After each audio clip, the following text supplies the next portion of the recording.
Really, you need to have safer drivers, you need to have safer road design, you need to have safer speeds. Tonight on DC News Now, traffic deaths dropping in the district. The efforts to make sure those numbers keep falling. The captured Venezuelan president in an American courtroom. The reactions to U.S. military forces arresting Nicolas Maduro.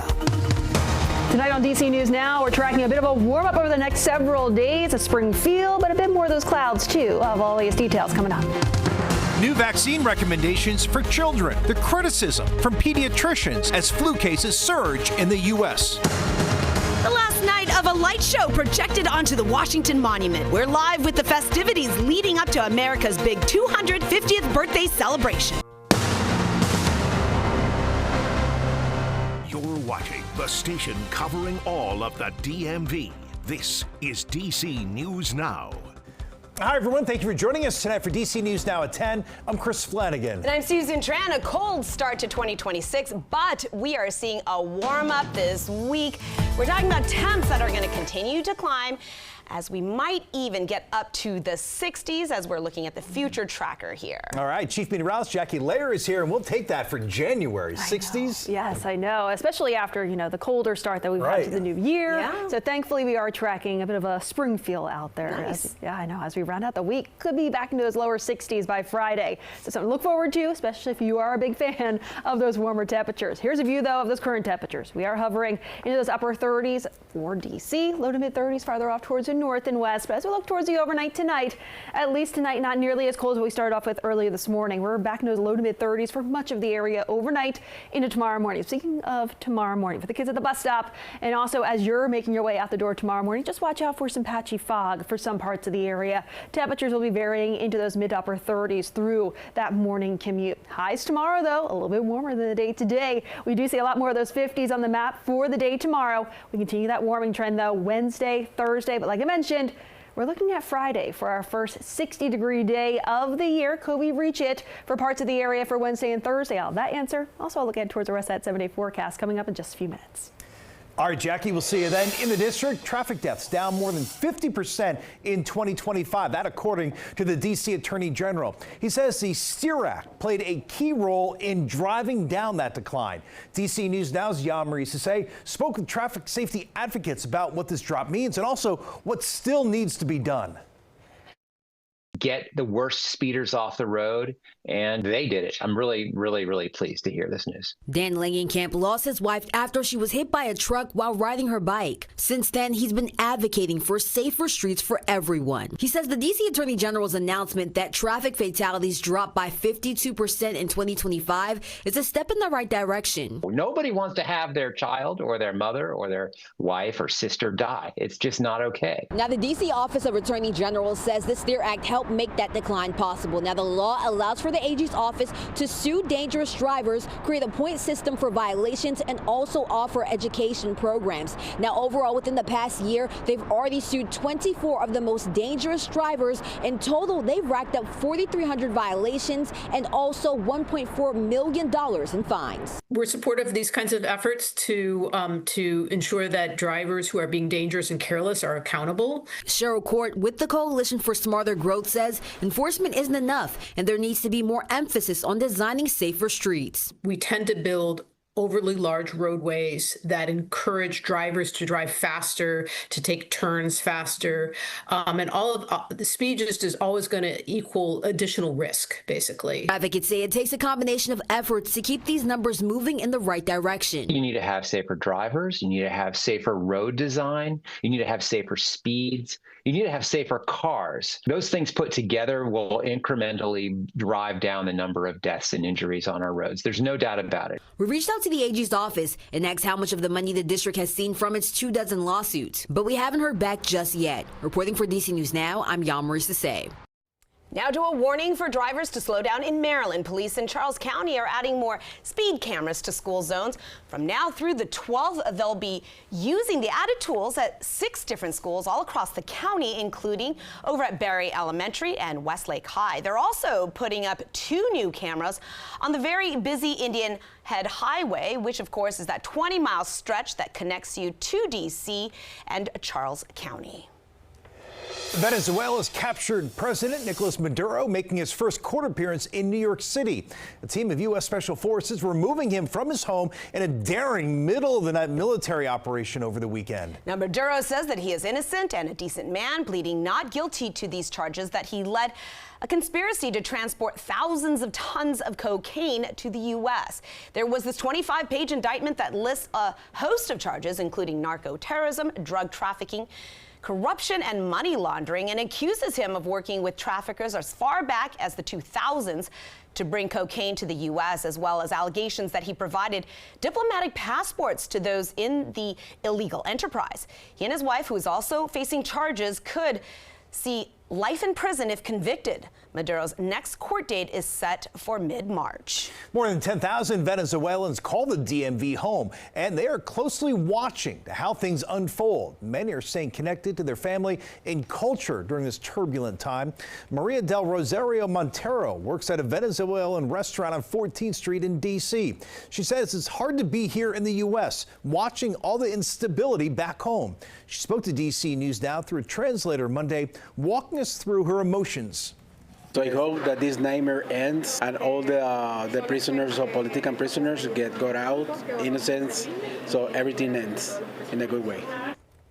As for any increase in security across the district, D.C. police says it stands ready to adjust if any circumstances change. Meanwhile, lawmakers are weighing in on the military operation there to remove Maduro from power, with both sides of the aisle agreeing he should not be in power, but disagreeing on if President Trump had the authority to use military forces to capture the Venezuelan leader. So take a listen to the congressional leaders from Virginia. I haven't seen the Democrats this upset since we took out Soleimani. I wonder if those same people, what they were saying when Obama sent drones into Yemen and killed an American citizen, I wonder if they were speaking up about that. The power to declare war was specifically given to Congress. And that's because, we had just freed ourselves from a monarchy, and we didn't want to put in a single individual, in the past, the king, the ability to drag a country into war. We will have continuing coverage of Maduro's capture, including the latest on the congressional and court battles ahead, both on air and online at DCNewsNow.com. Now to a violent shootout at a Maryland banquet hall that spilled out onto the parking lot, killing 3 people Saturday night in Prince George's County. So it all started with a fight during a birthday party in Temple Hills when police say multiple people were involved in this gunfight. Investigators say that Pierre Davis and Kevon Williams shot and killed each other, and they've also arrested Antonio Lancaster for killing a 3rd victim. There was a dispute that occurred inside. They went outside. 3 of those individuals willingly participated in the gunfight. Antonio Lancaster is now facing murder charges, and county officials have since shut down Irving's banquet hall. We did reach out to the business for comment, but have not heard back yet. In the district, Jeffrey Carroll now officially D.C.'s top cop. He became interim chief on New Year's Day. He was appointed last month when Chief Pamela Smith announced her resignation. Now, the mayor has not made an official nomination to make Carroll the permanent chief. Under D.C. law, a department leader can only serve as interim for 6 months without a nomination for the full-time job. However, the mayor says she'll consult with council before doing so, as she is not running for a 4th term. So she could potentially leave it to the next mayor to make the permanent appointment. But Chairman Phil Mendelson says Mayor Bowser should do it anyway so she does not jeopardize Carroll's status. Just go forward with it. And frankly, I think that whoever is selected as the next chief ought to be selected with the idea of a longer service than just the calendar year 2026. We have seen the benefit in the police department, but other agencies, of a chief who's there for a long time. Carroll began his career with MPD back in 2002. He's moved up through the ranks, most recently serving as Executive Assistant Chief of Specialized Operations. A church in Maryland helping nearly a dozen people with disabilities pay their rent. The Montgomery County Parish says it's all in response to the potential federal cuts to a supportive housing program. Now, leaders with St. John's Norwood Episcopal Church is saying that their congregation has decided to help 11 people with severe disabilities stay in their homes. They're using the money they collected during Christmas Eve services towards the county's program.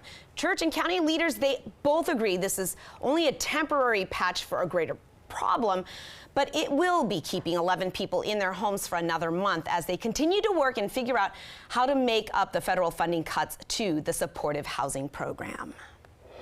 Happening now, a final dazzling display on the Washington Monument as we usher in a months-long celebration for America's 250th birthday. These are very cool images projected right onto the obelisk, showing the very many successes in the U.S. over the 2.5 centuries. And we have DC News Now's Ben Dennis joining us live there on the National Mall. Ben, this is really cool, really a once-in-a-lifetime spectacle. Yeah, talk about several lifetimes it's taken since the Washington Monument went up in 1848, at least the beginning of it when the slabs were put down. And ever since then, at least until the 31st, no one's ever seen something like this. America's birthday being celebrated in 2026 and several nights of light displays we've seen projected on the Washington Monument. The finale fireworks at 8 o'clock tonight. Take a listen.